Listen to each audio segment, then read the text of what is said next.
আমার এই বয়সে আবার কলিজা ভরা মায়া সন্তান ইসমাঈল,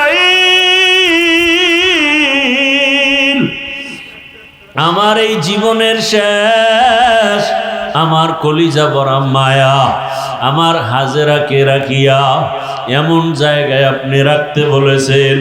আমি প্রশ্ন করি নাই, ও দয়ার মালিক, একটা মানুষ নাই, পশু পাখি নাই, পানি নাই, ও আল্লাহ কি হবে জানি না।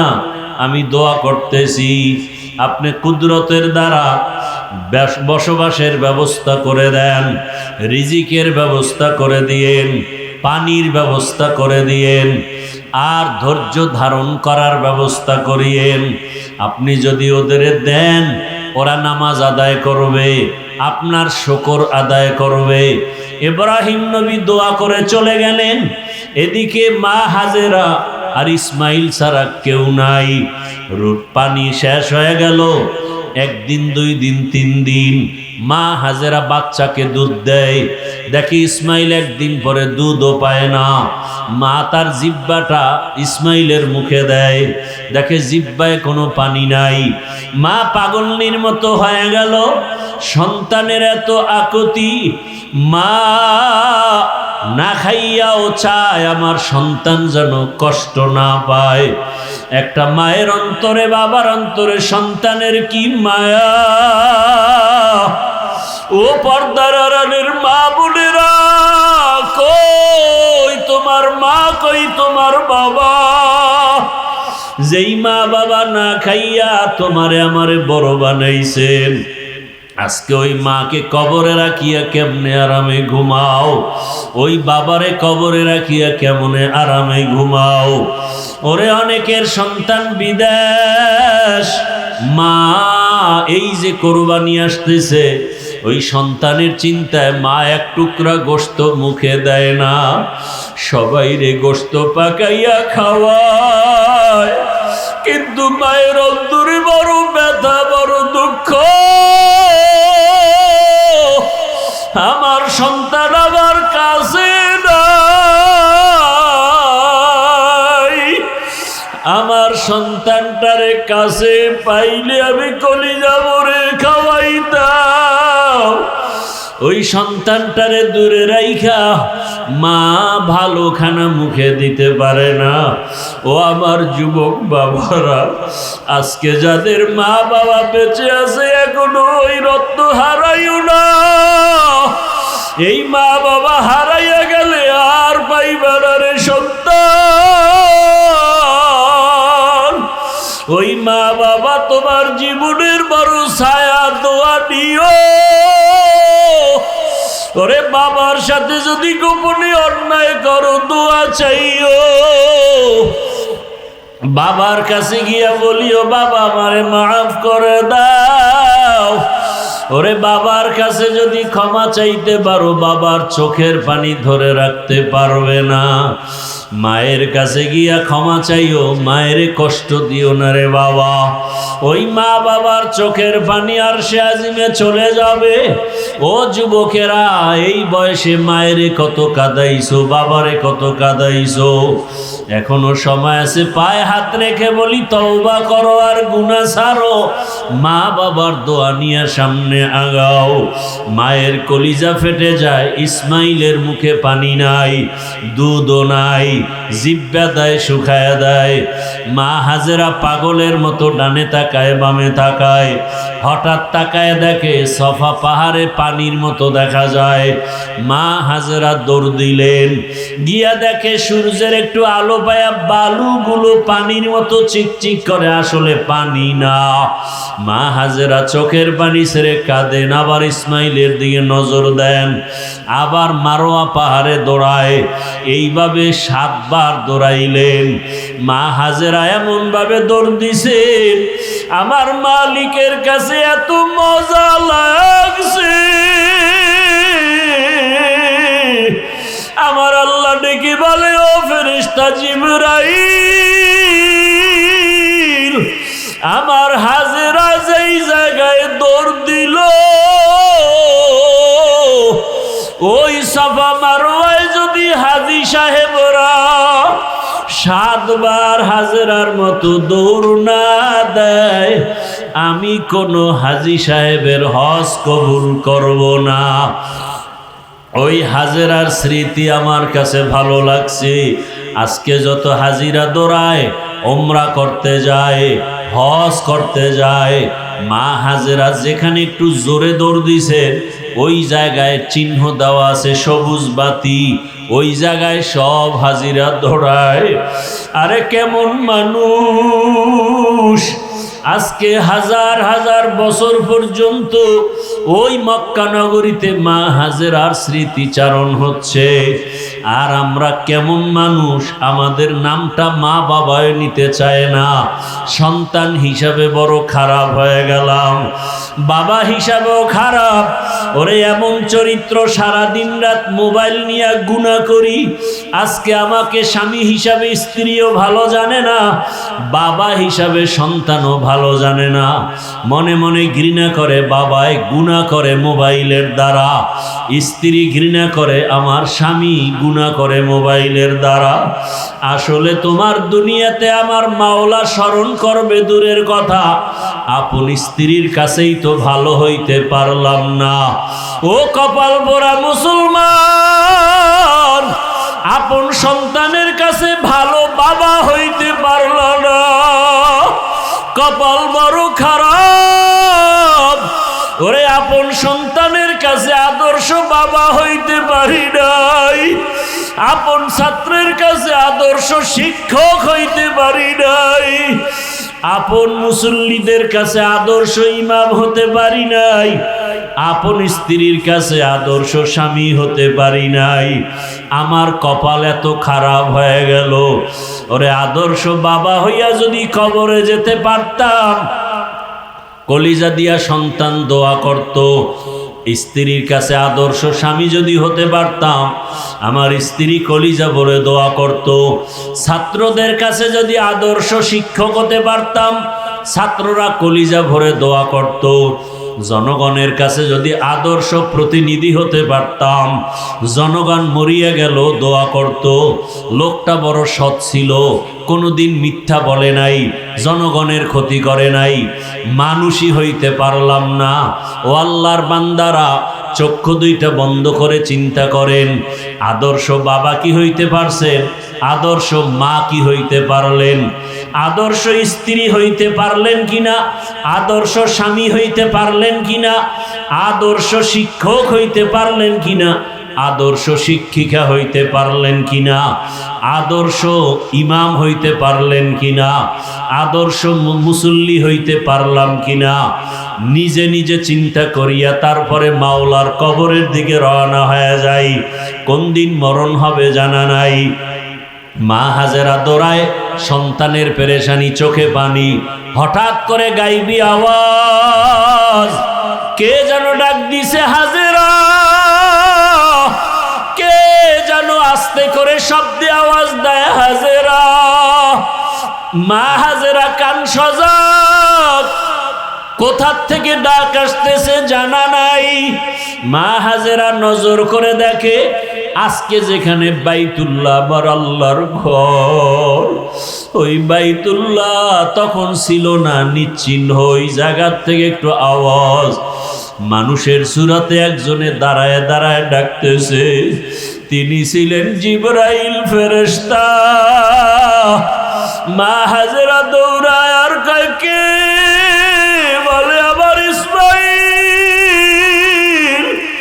আমি আবার ইসমাইলের জন্য পাগল, আপনি কি একটু সহযোগিতা করবেন? আমার মাওলা কি দেখে না? ইসমাইল নবী আস্তে আস্তে বড় হইতে হইতে, কেউ বলে 14 বছর, কেউ বলেন 15 বছর বয়স যখন হয়, ইব্রাহিম নবীর উপরে আবার পরীক্ষা। স্বপ্নে দেখায়, ইব্রাহিম তোমার আদরের বস্তু আমার রাস্তায় কোরবানি করো। এইভাবে ইব্রাহিম নবী 3 দিন স্বপ্ন দেখলেন, 100 উট কোরবানি করলেন। সর্বশেষ যখন একই স্বপ্ন দেখলেন, ইব্রাহিম নবী বুঝতে পারলেন আমার কলিজার আপন ইসমাইল ছাড়া কেউ নাই। আল্লাহর হুকুম আসছে তাকে জবাই করার জন্য। আর দেরি নাই, এইবার ছুরি আর রশি নিয়া ইসমাইলের জবাই করার জন্য রওনা বাইতুল্লাহর কাছে। বহুদিন পরে ইসমাইলের এলাকায় এসে দেখেন যে এলাকায় মানুষ নাই, জঙ্গল, ওই এলাকায় এখন মানুষের বসবাস, বাড়ি ঘর, মানুষ ফসল আদি করতেছে। ইসমাইল মাঠে খেলাধুলা করে। নবী তো চিনতে পারেন না, দেখে অন্য বাচ্চারাও খেলে। ইব্রাহিম নবী ডাক দিয়ে কয়, ও আমার এলাকার মানুষ, তোমরা জানোনি এখানে ইসমাইল নামের একটা সন্তান আছে, মায়ের ঘরে থাকে? বলে হ্যাঁ। ওর ঘরটা কোথায়? বলে ওই কিনারায়।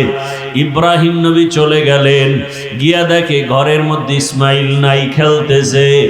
ইব্রাহিম নবী তালাশ করিয়া ডাকছে, বাবা আয়। ইসমাইলের যখন ডাকি ইসমাইল আসে না, চিনে নাই নি আমার বাবা। ইসমাইলের নিয়ে ঘরে গিয়া দেখে হাজেরার কান্না, সন্তানের কান্না, বহু বছরের বিরহের বেদনা, কলিজা ভরা মোহাব্বতের কান্না। ইব্রাহিম নবী চিন্তা করলেন, ভালোবাসার কারণে আবার না জানি আল্লাহ বেজার হয়ে যায়। মা হাজেরাকে হিকমতে বললেন, ইসমাইলের সাজাইয়া দাও কোরবানি করার জন্য। আরে দাওয়াতে যাব, মালিকের দাওয়াত। মা হাজেরা ভাবলেন দুনিয়ার কোনো মালিকের দাওয়াত, জবাই করার কথা বলেন নাই। মা হাজেরা ইসমাইলের সুন্দরভাবে গোসল করায়া সাজাইয়া যখন বাবার হাতে তুলে দিলেন, মা হাজেরা বিদায় দিয়া দরজার কিনারায় দাঁড়ানো। ইব্রাহিম নবী হাঁটেন, ইসমাইল পেছনে হাঁটতেছেন। ইসমাইল নবী যাচ্ছেন বাবার সাথে দাওয়াতে। বাবা ইব্রাহিমের হাতে যে তরবারি ছুরি আছে ইসমাইল জানে না, হাজেরাও জানে না। ইবলিসের মাথা গরম হয়ে গেল। শয়তান ধোঁকা দেওয়ার জন্য ইসমাইলের কাছে ইব্রাহিম নবীরে ধোঁকা দিল, পাথর মারলো। দুইজনে পাথর মারার কারণে আল্লাহ তাআলা আইন করে দিলেন কিয়ামত পর্যন্ত ইব্রাহিম আর ইসমাইল যেখানে পাথর মারছে, হাজী সাহেবদেরও পাথর মারতে হবে, না হয় হজ কবুল করা হবে না। এইভাবে করে করে যখন মিনা বাজারে চলে গেল, কোরবানি দেওয়ার জায়গা যেখানে এখন হাজী সাহেবরা কোরবানি দেয়, ওখানে নিয়া ইব্রাহিম নবী ভাবলেন আমার সন্তানটা কেমন আল্লাহর মোহাব্বতের একটু পরীক্ষা করি। ইব্রাহিম নবী বললেন, ইন্নী আরাফিল মানাম আন্নী আজবাহুকা ফানজুর মাজা তারা। ও বাবা ইসমাইল, আমি স্বপ্ন দেখলাম তোমাকে জবাই করতেছি, বলো তোমার কি মতামত। সন্তান ইসমাইল সাথে সাথে জবাব দিয়ে বলল, ইয়া আবাতি ফাল মা তুমার সাতাজিদুনি ইনশাআল্লাহু মিনাস সাবিরিন। ইসমাইল বলে, আব্বাজান দেরি না করে স্বপ্ন তাড়াতাড়ি আপনি বাস্তবায়ন করেন, ইনশাআল্লাহ ধৈর্য ধারণকারীদের মধ্যেই আমাকে পাবেন। ইতিহাসবিদরা লেখে এই কথা বলার পরে ইসমাইল একটু বিনয়ের সাথে বলতেছিল, বাবা এই কথাটা যদি একটু বাড়িতে বসে বলতেন, আমার দুঃখিনী মায়ের থেকে একটু বিদায়ের সালাম জানায় আসতাম। যেই মা দুঃখিনী আমারে কত কষ্ট করে লালন পালন করেছে, দুধ নাই, পানি নাই, মা খানা নাই, জঙ্গলের ভেতরে কতদিন পর্যন্ত কষ্ট করে আমাকে লালন পালন করেছেন। আমার মার কাছ থেকে একটু বিদায়ী সালাম দিয়ে আসতে পারতাম। ও বাবা বলেন না এখনো দুঃখ নাই? আপনি আমাকে জবাই করার পরে আমার রক্ত মাখা জামা কাপড় নিয়ে বাড়ি যাবেন। আমার মা যদি দেখে ইসমাইল নাই, আপনার কাছে প্রশ্ন করবে ইসমাইল কই? আমার পক্ষ থেকে আমার আম্মাজানকে সালাম জানায় দিবেন, আর বলবে হাসুরের ময়দানে মোলাকাত হয়ে যাবে। আব্বাজান আপনি তাড়াতাড়ি আমাকে জবাই করেন, আপনার চোখ দুইটা বেঁধে নেন, কারণ জবাই করার সময় যদি আপনার নজর আমার উপরে পড়ে মায়া লাগবে, জবাই করতে পারবেন না। ও বাবা আমার হাতে পায়ে রশি দিয়া বাঁধে যদি জবাই করার সময় যদি আমার হাতে পায়ের নড়াচড়া আপনার শরীরের মধ্যে লেগে যায়, তাহলে বেয়াদবি হবে, আল্লাহ বেজার হয়ে যাবে। ইব্রাহিম যখন ছুরি নিয়ে রেডি, আল্লাহ কয় ছুরি খবরদার আমার ইসমাইলের একটা পশম যেন কাটে না। ছুরি যখন গলায় চালাইতে শুরু করলেন, ইসমাইল নবীর একটা পশম কাটতে পারলো না। দ্বিতীয়বার আবার যখন পরীক্ষা করতে শুরু করলো, রক্ত হাতে না লাগা পর্যন্ত ছুরি চলবে। আল্লাহ ডাক দিয়ে কয় জিবরাইল, আমি তো ইসমাইলের জবাই চাই না, আমি চাইছি তাদের অন্তরের মোহাব্বত। তাদের অন্তরের মোহাব্বত পরীক্ষায় তারা পাশ করেছে। তুমি তাড়াতাড়ি জান্নাত থেকে একটা দুম্বা নিয়ে যাও, ইব্রাহিমের ছুরির নিচে দিয়া দাও, আর ইসমাইলের সরায়া দাও। ও পর্দার আড়ালের মা বোনেরা, ও বৃদ্ধ বাবাজিরা, আমার কলিজার যুবক বাবারা,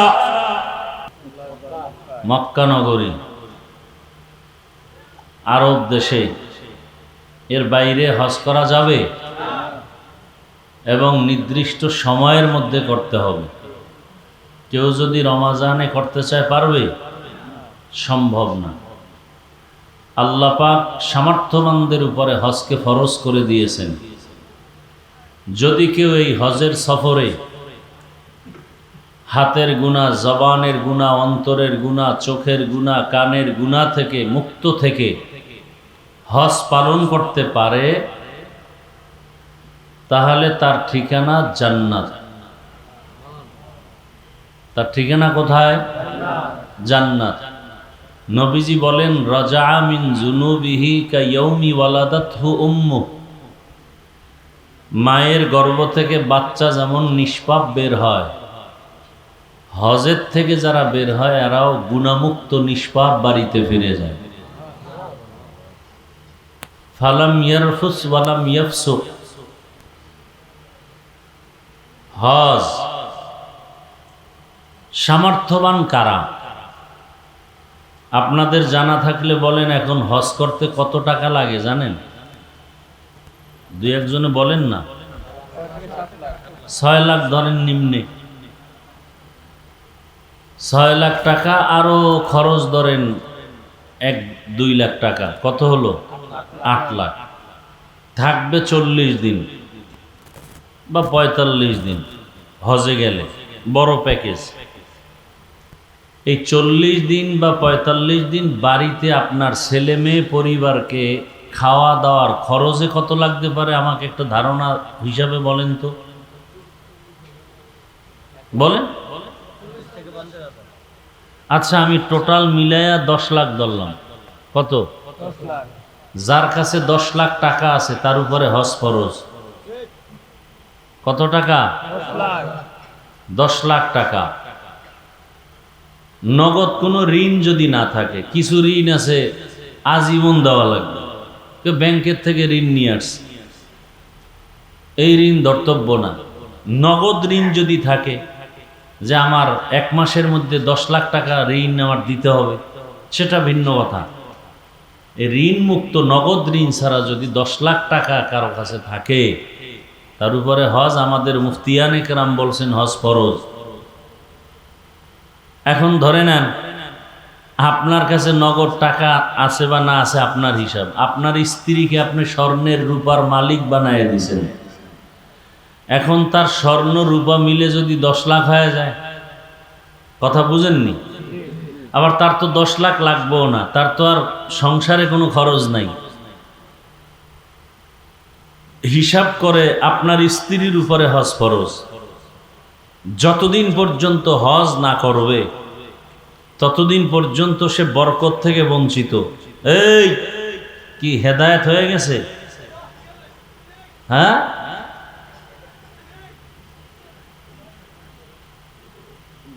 শুরু করতে পারলাম না, ব্যারাম শুরু। মরাডারে মারো কেন, কয় লড়ে কেন? তো বৃষ্টি হওয়াই তো ভালো ছিল, ঘুমাইতাম বাসায়।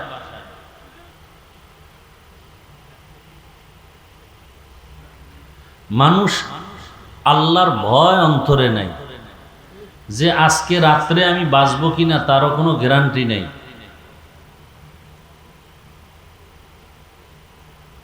আল্লাহ হেদায়েত দান করেন।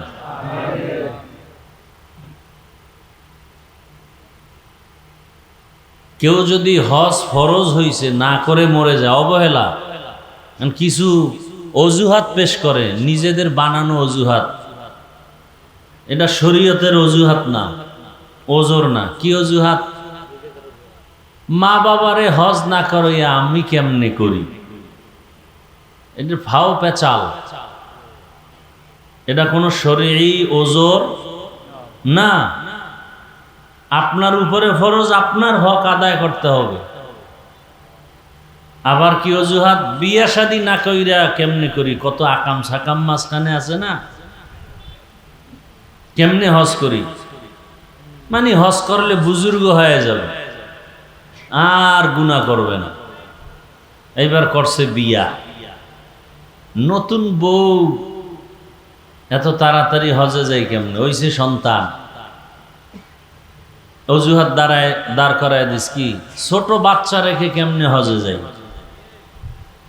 এইভাবে নিজে নিজে ওজোর বানাইয়া অবহেলা করে যারা হজ না করে, আল্লাহ না করুন, মরে যায়। নবী কি বলেন? ও ইহুদি হয়ে মরে যাক না খ্রিস্টান হয়ে মরে যাক, আমি মুহাম্মাদের জিম্মাদার না। কত বড় অভিশপ্ত কথা। এবার হিসাব করেন, একজনে 5 তলা বিল্ডিং এর মালিক, কুমিল্লা নাই, তার সংসার চলতে এই 1 তলা 2 তলার ভাড়ায় হয়ে যায়, বাকি যে ফ্ল্যাট আছে এগুলোর ভাড়া দিয়ে খরচ দিয়ে হজ করতে পারে। অনেকে ফরজ হয়ে আছে, করে না। অনেকে এটা নিজে বুঝেই না যে আমার উপর হজটা ফরজ।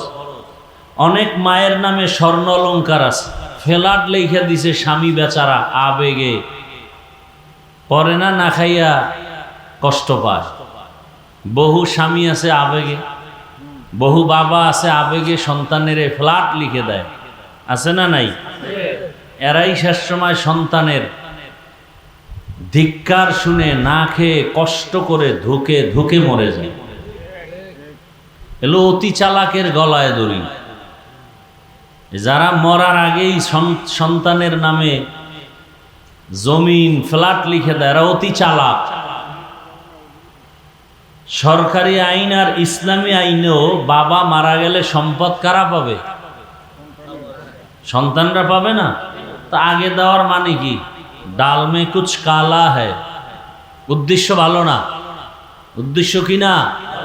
ভালো না। এই মরার আগেই অশান্তি। যাদেরকে বেশি আদর করে না মা বাবা, মাথায় উঠায়, এরাই মা বাবার সাথে চরম অপমানজনক আচরণ করে এক সময়, চরম। কারণ ইসলাম যতটুকু দেশে এর থেকে বেশি করা উচিত না। বউকে মোহাব্বত করার মানে কি? মা কয়া ডাকবে? হ্যাঁ, এটা হলো অতি চালাকি। প্রত্যেকটা জিনিসের একটা সীমাবদ্ধতা আছে। কি এখানে সমস্যা? ডিস্টার্ব করেন না। প্রত্যেকটা জিনিসের একটা সীমাবদ্ধতা আছে। তো হজের মাস আর কিছুদিন পরে, যারা আমরা হজে যেতে পারবো না, হাজিদের জন্য কাজ হইল 5 দিন। জিলহজ মাস শুরু হবে 19 বা 20 তারিখ এই মাসের। এহরাম যখন পরে ফেলবে, সাদা কাফন পরে নিয়ত করে ফেলবে, তখন হাতের নখ কাটা যাবে না, চুল কাটা যাবে না।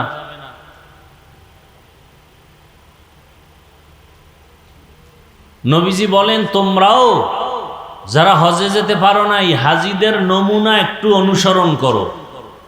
কোরবানি দেওয়া পর্যন্ত নখ চুল কাটিও না। অন্তত বাইতুল্লাহ না গেলেও এর বরকত আল্লাহ কিছু দিবেন। আর ইব্রাহিম নবীর আওয়াজ হজের এলানে যারা লাব্বাইক বলছে, এরা বাইতুল্লাহ হজ না করে কবরে যাবে না।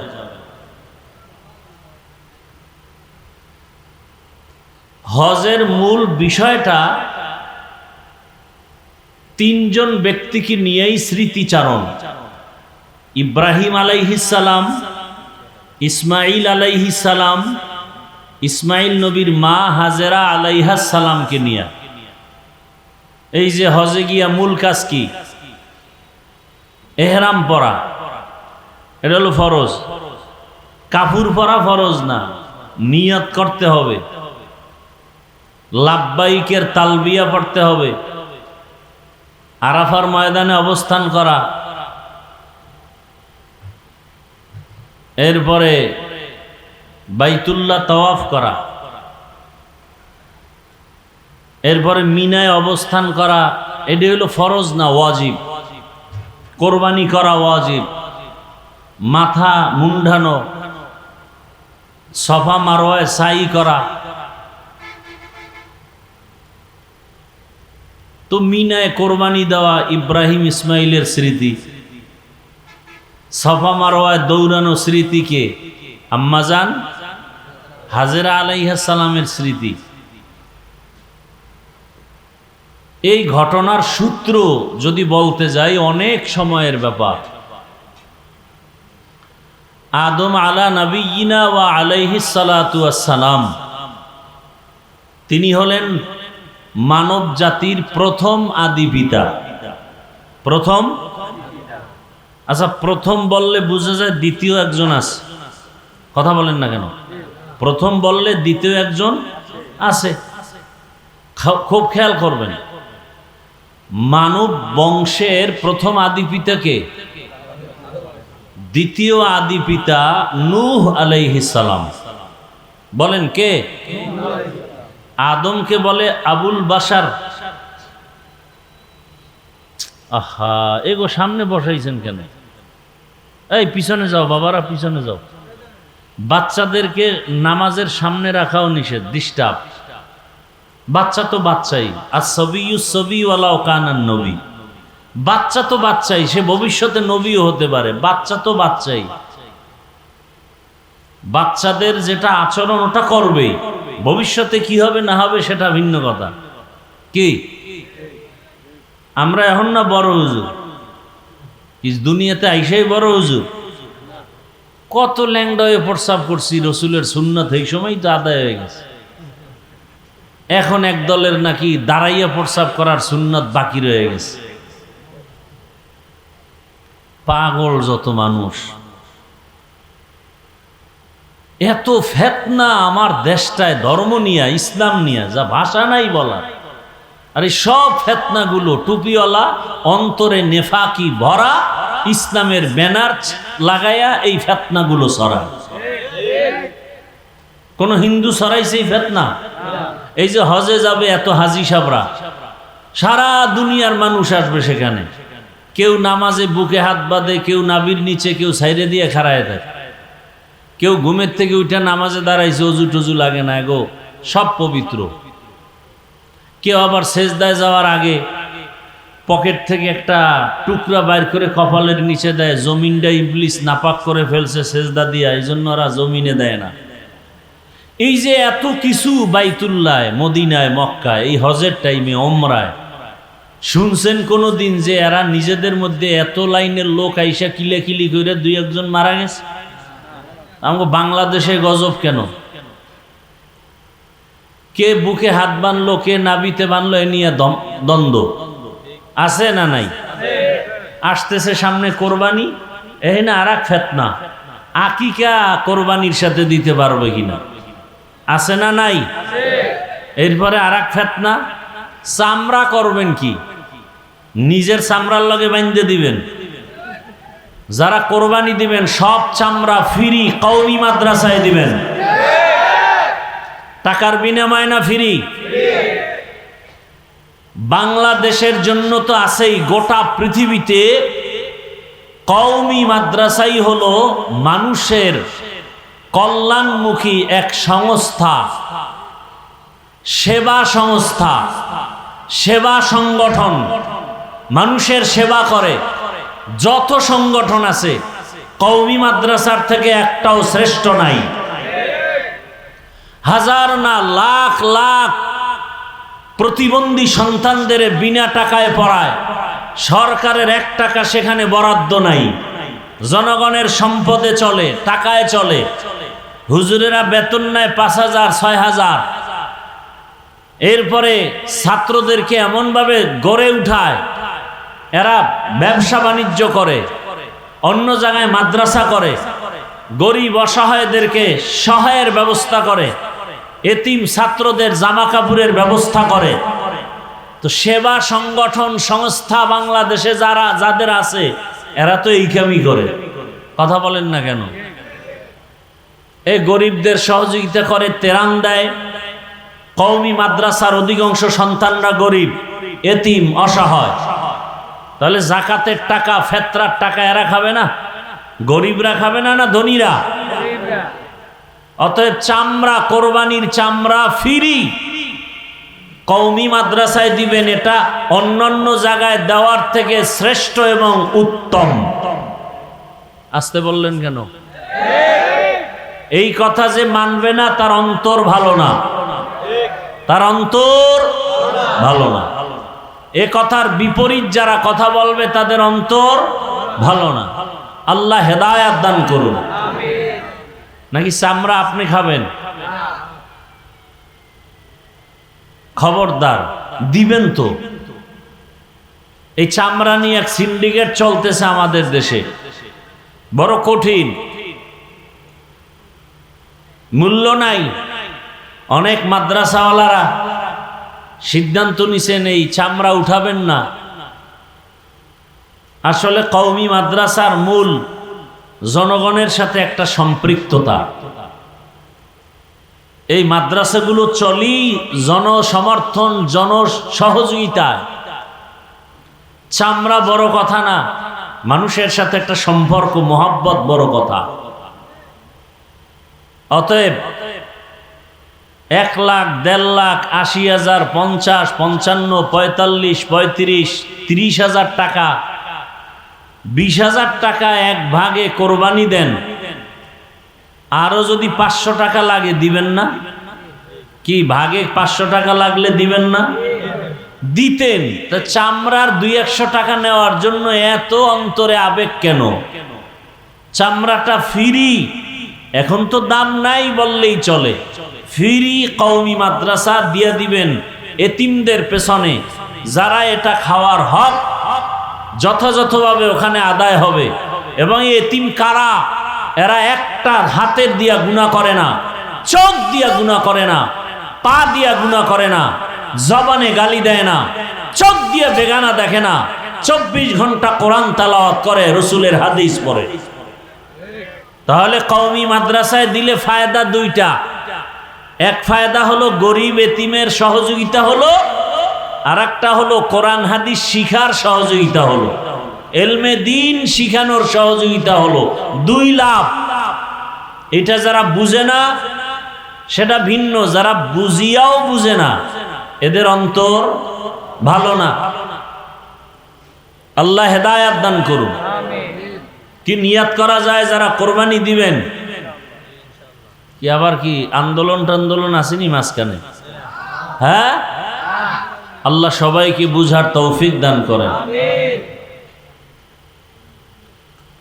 তো আদম আলাইহিস সালাম মানব জাতির প্রথম পিতা, আর দ্বিতীয় পিতার নাম কি বললাম? নূহ আলাইহিস সালাম, আবুল বাশারে সানি। এর ঘটনা আপনারা অনেকেই জানেন। আদম নবী দুনিয়ার থেকে বিদায়ের 1200 বছর পর, কত বছর? 1200 বছর পরে এই জমিনের অবস্থা এমন ছিল যে মূর্তি পূজায় ভরা, সব ভরা।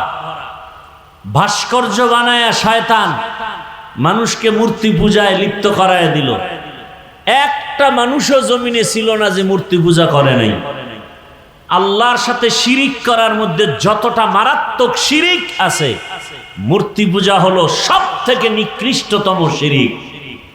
আমাদের মুসলমান যদিও মূর্তির সামনে এরকম হাত জোর করে বলে না লক্ষ্মী কিছু দাও, কিন্তু ঘরের আলমিরা সুকেশ বাঘ ভাল্লুক বানর দিয়া বোঝাই করে রাখছে।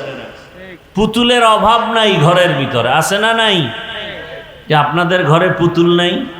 তো আমগো হুজুরদের সন্তান কান্না করে, কান্না বন্ধ করার জন্য তো কখনো পুতুল কিনে দিনে, আপনারা দিলেন কেন? যদিও ডাইরেক্ট মূর্তি পূজা করেন না, কিন্তু মূর্তিকে ভালোবাসেন, এই জন্য এটা রাখছেন। ভিতরের রুমেও না, সামনের রুমে, যেন আমরা হুজুরেরা ঢুকলেও দেখি, আছে না নাই? এরপরে বাবার ছবি, দাদার ছবি, নেতার ছবি, নেত্রীর ছবি, এটা তো আছেই। আল্লাহ সবাইকে এই শিরিক থেকে হেফাজতের ব্যবস্থা করে দিন। আরো জোরে বলেন আল্লাহুম্মা আমিন। এই শয়তান মূর্তি পূজায় লিপ্ত করায় দিল গোটা দুনিয়াতে, একটা মানুষও ছিল না যে মূর্তি পূজা করে নাই। সেই সময় আল্লাহ পাক নূহ আলাইহিস সালামকে পাঠালেন। নূহ আলাইহিস সালাম 950 বছর উম্মতকে দাওয়াত দিলেন, এক আল্লাহর ইবাদত করো। কয় আল্লাহ? এক আল্লাহ। দাওয়াত দিছেন কত বছর? কথা বলেন না কেন? 950 বছর। এই মেহনতে মাত্র মূর্তি পূজা ছেড়ে আল্লাহর ইবাদতে আসছে 40 জন। কয়জন? কয়শো বছরে কয়জন আইলো? মাত্র 40 জন। আল্লাহ জানায় দিলেন, নূহ বহু মেহনত করেছো, আরো যদি করো আর একটা লোকও শিরিক মূর্তি পূজা থেকে ফিরবে। নূহ নবী বলেন, হে আল্লাহ, যদি নাই ফিরে তাহলে এদেরকে ধ্বংস করে দাও, জানো আর মুশরিক তৈরি না হয়, জন্ম না হয়। নূহ আলাইহিস সালাম বললেন, ক্বালা নূহুর রাব্বি লা তায। নূহ নবীর নাম কি জানেননি? কথা কন না কেন? নূহ নবীর নাম আব্দুল গফফার। নূহ নবীর নাম কি? আব্দুল গফফার। নূহ শব্দটা আসছে কান্না থেকে, ক্রন্দনকারী। ইয়া নূহ। নূহ নবী এত কাঁদতেন আল্লাহর কাছে, আল্লাহ কান্নাওয়ালা শব্দ দিয়া ভালোবেসে ডাকছেন, ইয়া নূহ। আর আমাদের মধ্যে কান্না নাই, এমনিই তো নাচনেওয়ালা বুড়ি আরো যদি পায়। কান্না নাই, এর মধ্যে একদল কয় বেশি কাদা লাগে না। অথচ আল্লাহ বলেন বেশি কাঁদো, কম হাসো। আল্লাহর রসুল বলেন জাহান্নামের ভয়, লা ইয়ালিজুন নারা রাজুলুন বাকা মিন খাশিয়াতিল্লাহ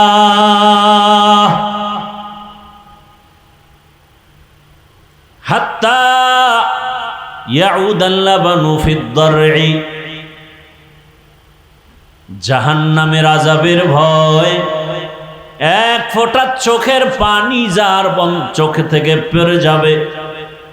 নবী উদাহরণ দিয়া বলেন, গাভীর ওলান থেকে দুধ বের করে ভেতরে যেমন ঢুকানো সম্ভব না, ওই কান্নাওয়ালা বান্দা বান্দিকে জাহান্নামে দেওয়াও সম্ভব না। কান্নার দাম আছে না নাই? চোখে পানি দেখলেই দুনিয়াওয়ালার দিল গরম হয় না নরম?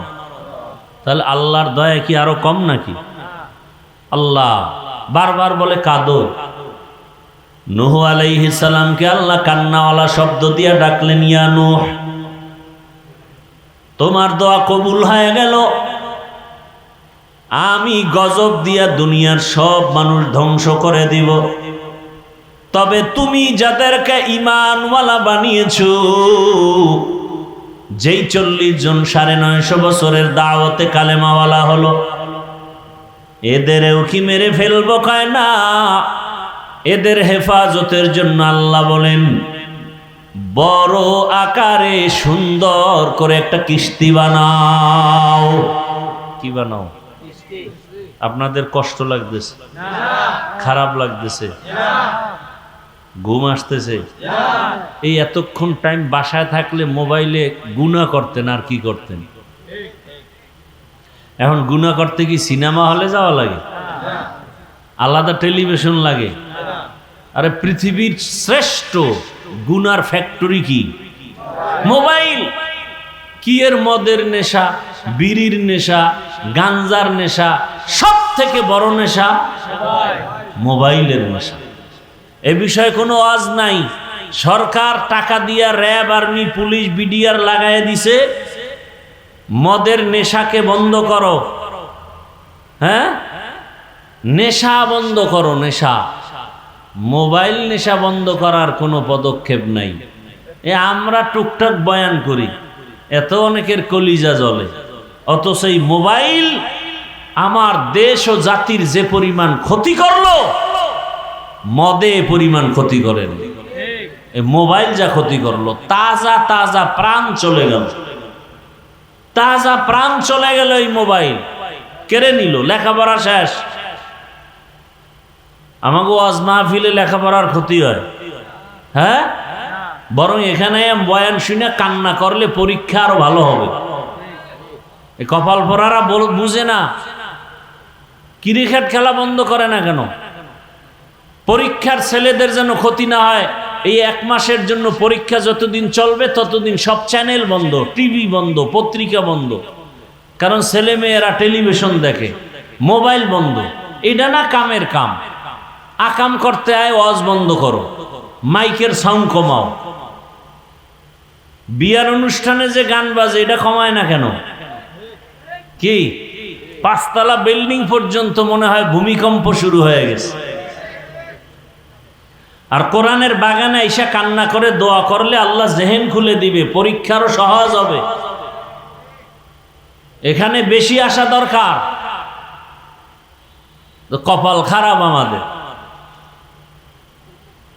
নূহ আলাইহিস সালামকে আল্লাহ কি বললেন? কি বানাও? কথা বলতে সবাই কথা বলেন। কিস্তি মানে কি? দেখছেন নি কারবার? সব আওয়ামী লীগ, সব। কারণ আওয়ামী লীগের নৌকার জিকির করতে করতে এখন নূহ নবীর দ্বারাও নৌকা বানাইছে। স্যার, নূহ নবীরে আল্লাহ কি বললেন? এমন একটা কিস্তি বানাবা যেই কিস্তির মধ্যে তোমার 40 জন মুমিন, তোমার সন্তান এবং পশু পাখির 1 জোড়া করে, 2টা হাতি, 1 জোড়া গরু, 1 জোড়া ছাগল, 1 জোড়া ভেড়া, 1 জোড়া উট, এইভাবে যত পশু পাখি আছে 1 জোড়া করে। আচ্ছা, দুনিয়াতে এমন কোন নৌকা আসেনি যে 1 জোড়া হাতি উঠাবেন, 1 জোড়া উট, 1 জোড়া গরু আর 40 জন মানুষ উঠবে আর এটা চিতয়ে থাকবে? মেয়া 20 জন মানুষ উঠলি লারা সারা কয়ে থাম থাম, পড়বে পড়বে, এর মধ্যে 2 জন পড়ে গেছে। তা আসলে কি এটা নৌকা ছিল? নূহ নবীর এটা নৌকা না জাহাজ? তাহলে আমাদের এই নৌকা বলাটাও ভুল। আওয়ামী লীগের নৌকা কোন, এটা আমার জন্য কোনো দুঃখ নাই। আমনের কবরে আমনে যাইবেন, আমনে বাড়ি ছেড়ে জঙ্গলে পালাইবেন, এটা আপনার বিষয়। কিন্তু নূহ নবীর নৌকা আসলে কি কিস্তি, কি নৌকা না জাহাজ? জাহাজ। 1 জাহাজ না, কয়েকতলা বিশিষ্ট জাহাজ। 1 তলায় 1 প্রাণী রাখছেন। এ বিষয়ে ভিন্ন বর্ণনা আছে, ওদিকে আমি যাব না। এবার সব উঠল, উঠার পরে আল্লাহ পাক পানি বন্যা দিলেন। একাধারে 40 দিন বৃষ্টি। কয়দিন? সব শেষ। নূহ নবীর 1 সন্তান কেনান বলল, আমি পাহাড়ের উপরে উঠে যাব। পাহাড়ের উপরে পানি, মরে গেল। ওই জাহাজে যারা ছিল 40 জন মুমিন আর 3 জন নূহ নবীর সন্তান, এরা বেঁচে থাকলেন। পশু পাখি বেঁচে থাকলো।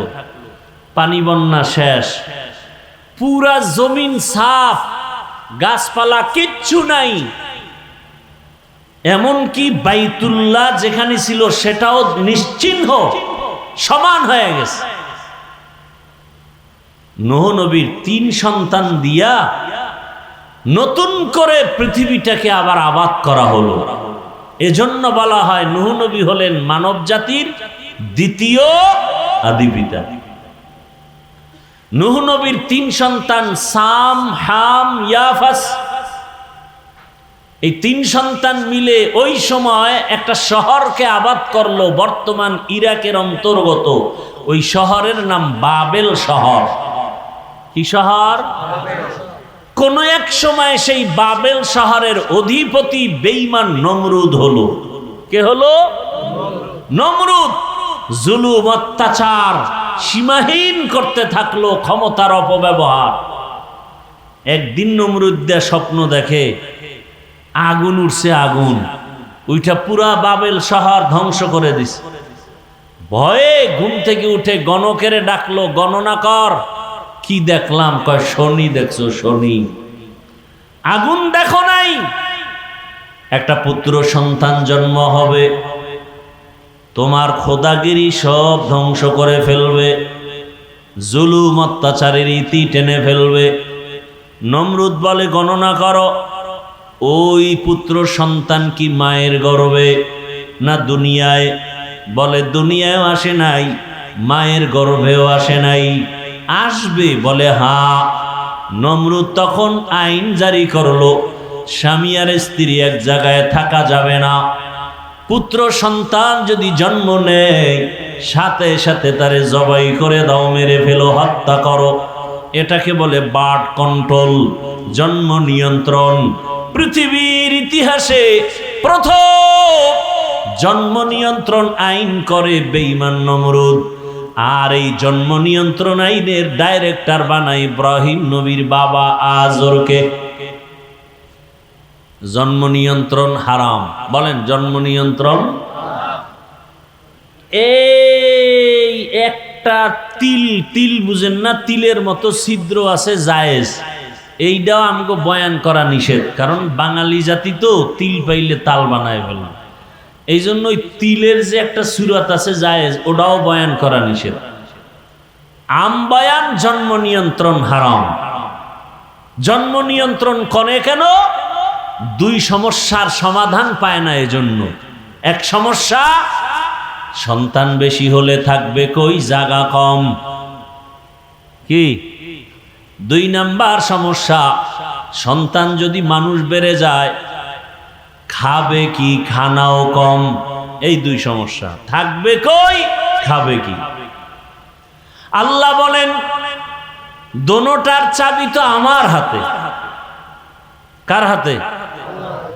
লিল্লাহি মুলকুস সামাওয়াতি ওয়াল আরদি, লিল্লাহি মুলকুস সামাওয়াতি ওয়াল আরদ, ইয়াহাবু লিমান ইয়াশাউ ইনাসা ওয়া ইয়াহাবু লিমান ইয়াশাউ যুকুর আও ইউযাওয়িজুহুম যুকরানা ওয়া ইনাসা ওয়া ইয়াজআলু মান ইয়াশাউ আকিমা ইন্নাহু আলিমুন কাদির।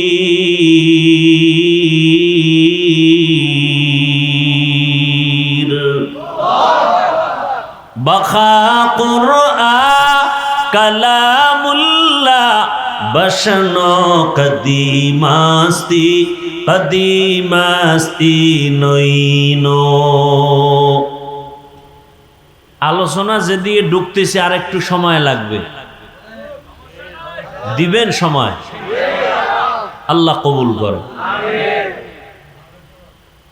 কারণ এখন তো আর সময় কি দেবেন, আমার থেকে আপনারা মহাপণ্ডিত, ভালো জানেন। না জানলে হুজুরকে ভুল ধরেন কেমনে?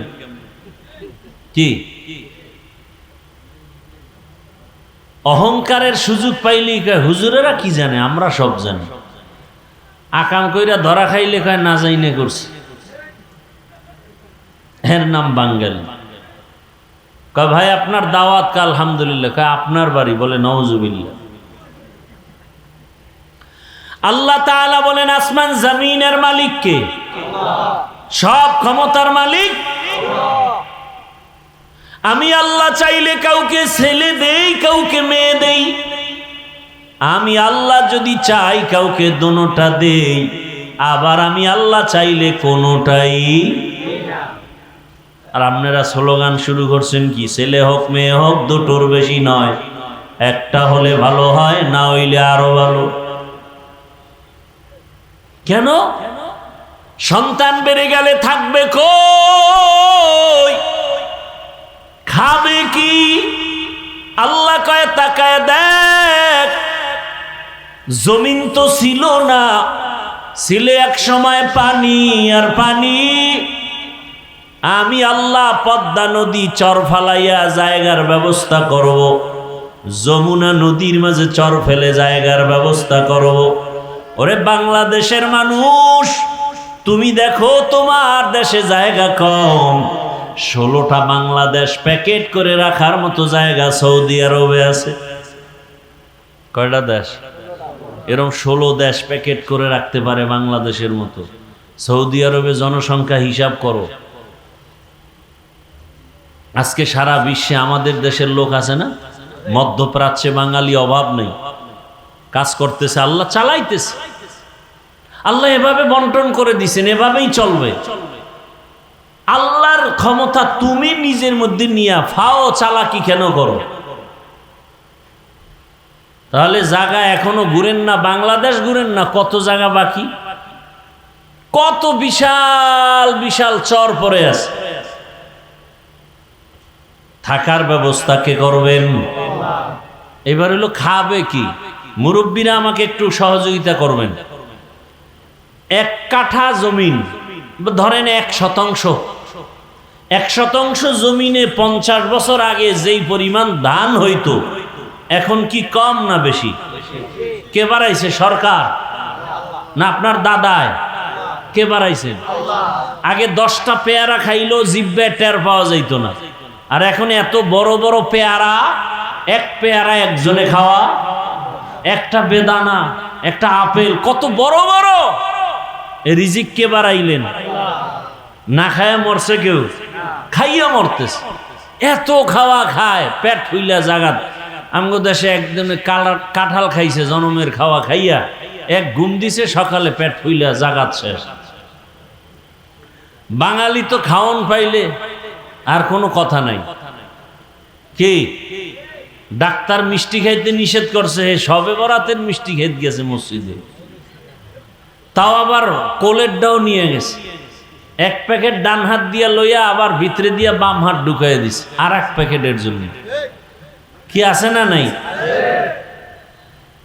তো বাম হাত দিয়া যখন নিতেছে, পিছন দিয়ে একজনে দেয় আমি 1 প্যাকেটই পাইনি, ও 2টা লয়ে টানে কেন? ও ডান বগলের ডালয়ে টান দিছে, টান দিছে পর 2জনের সাথে লাগছে ঝগড়া, কিলাকিলি, ধুম কিলাকিলি, জেলাপি পইরা ভর্তা পায়ের তলায়, কিলাকিলি করতে করতে ধাক্কা ধাক্কি করতে করতে 1.5 ঘন্টা দেয় মসজিদে কেউ নেই, ওরা 2জন ছাড়া। এইবার কার কত ক্লান্ত হয়ে গেছে, জেলাপি পাইলাম না, কারে মসজিদে আসবো না। খাওয়ার জন্য এত পাগল, এই যত মামলা হামলা, যত কিছু ঝগড়া ফাসাদ, এই খাওন আর খাওন।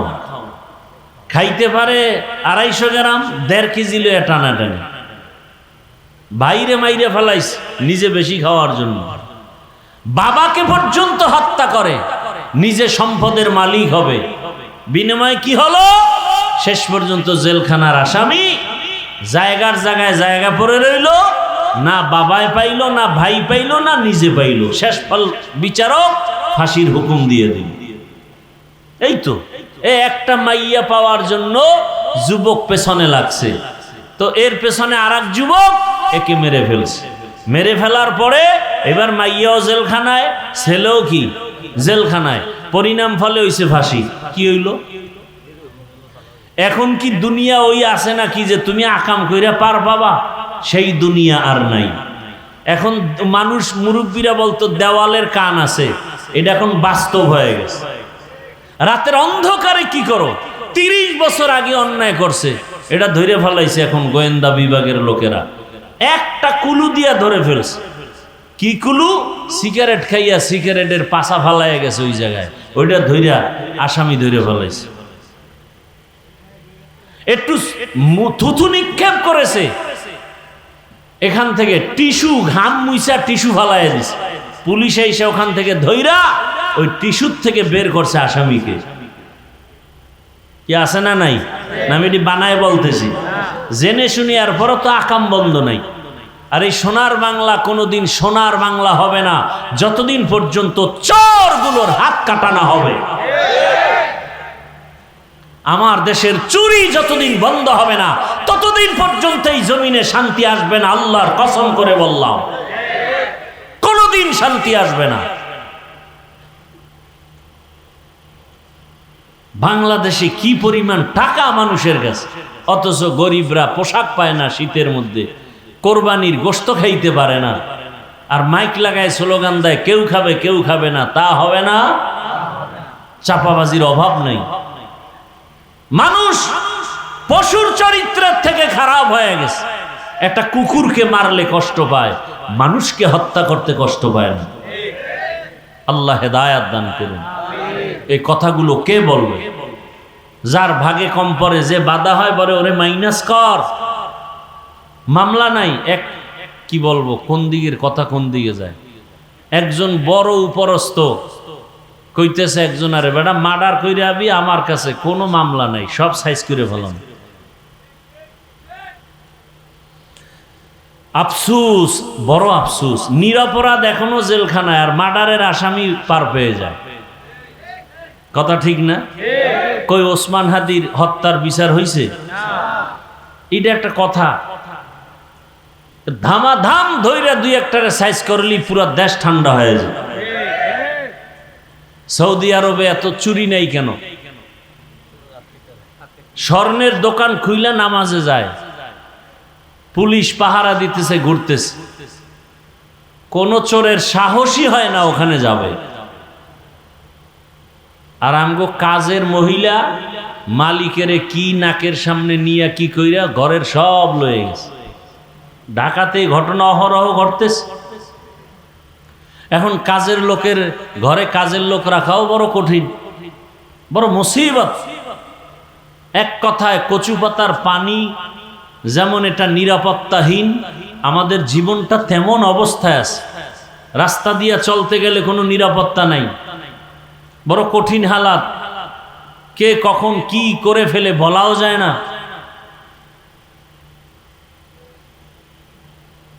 তো কোন কথার থেকে কত দূর আসলাম মনে নাই? নূহ আলাইহিস সালামের দ্বারা ওই বাবেল শহরে নমরুদ, মনে আছে না? স্বপ্ন দেখা ইব্রাহিম নামের সন্তান আসবে, এটা আসতে দেওয়া হবে। ডাইরেক্টর বানাইলো কারে? নমরুদ, ইব্রাহিম নবীর বাবা আজরকে।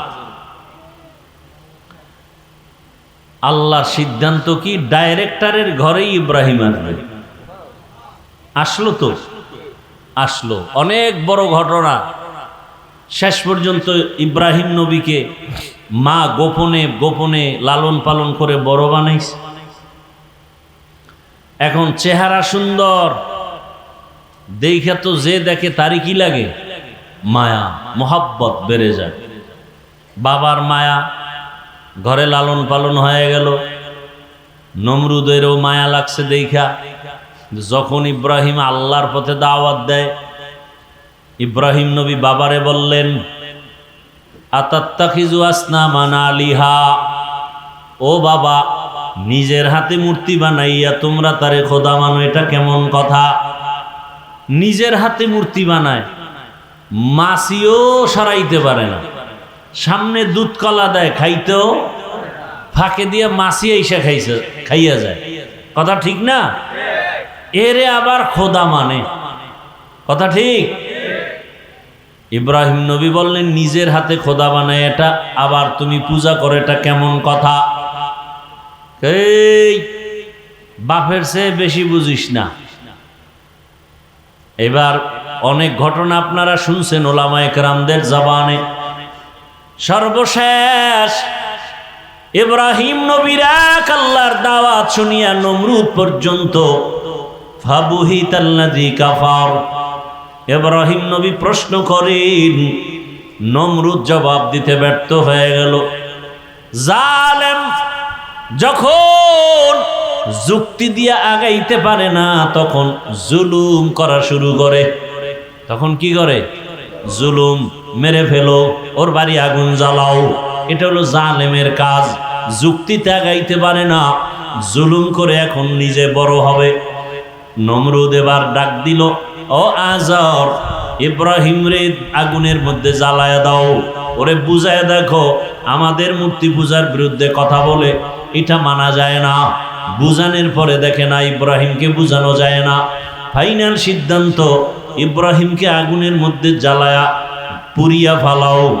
আল্লাহ কয় না, আমি আল্লাহ যাকে বাঁচায় রাখবো তাকে কেউ মারতে পারবে?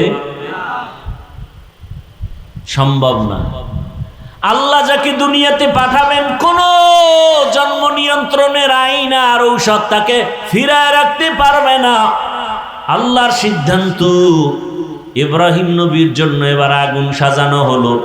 বিশাল এরিয়া নিয়া আগুনের মধ্যে ফালাইবে, কিন্তু আগুন এত বিশাল, তাপমাত্রা এত বড় এরিয়ায় কাছে যাওয়া যায় না।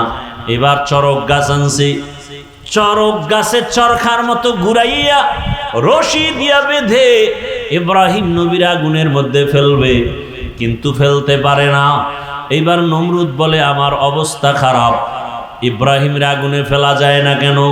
সবাই রশি ধরে টানো, ইব্রাহিমের বাইদা তারপরে ফালাও। বাধা হলো, টানা হলো, হাজার হাজার মানুষ ফেলতে পারে না। নমরুদ তওবা করবে করবে ভাব, এবার ইবলিস এসে হাজির হয়ে গেল। ডাক দিয়ে কয়, নমরুদ এত কেন পেরেশান? যত আকামের বুদ্ধি দেওয়া দরকার মিস কল দিবি, হাজির হয়ে যাব।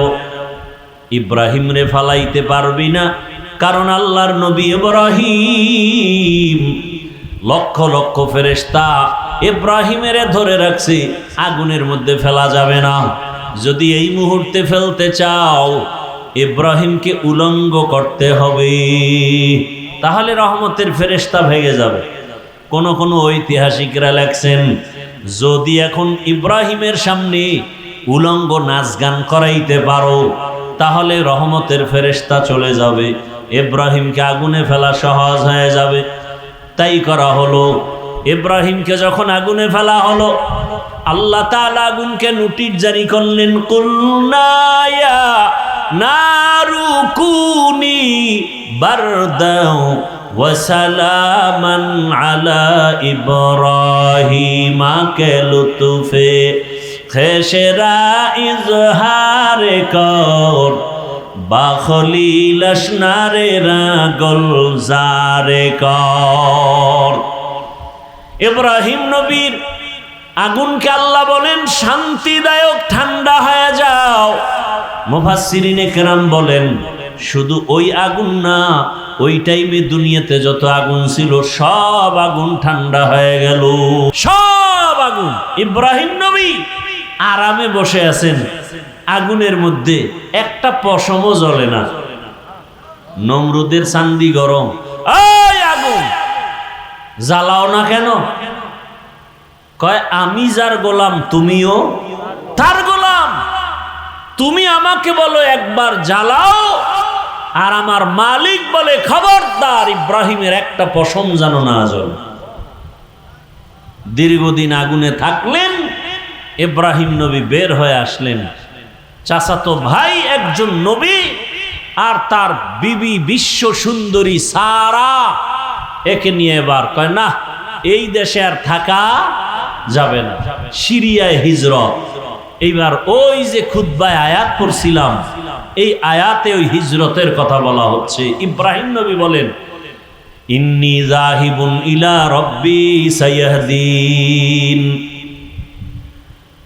আমি আমার রবের দিকে হিজরতের জন্য রেডি হয়ে গেলাম।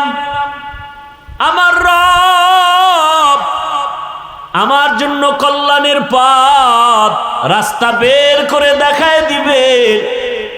বিবি বিশ্ব সুন্দরী সারাকে নিয়া রওয়ানা, সিরিয়ার জমিনে মিশরের উপর দিয়া যেতে হবে। মিশরের বাদশা বড় জালেম। যখন শুনছে বিশ্ব সুন্দরী, গোয়েন্দা বিভাগের লোকেরা বলল, বিশ্ব সুন্দরী সারা আসছে, ইব্রাহিমের স্ত্রী, বলে আটক করো।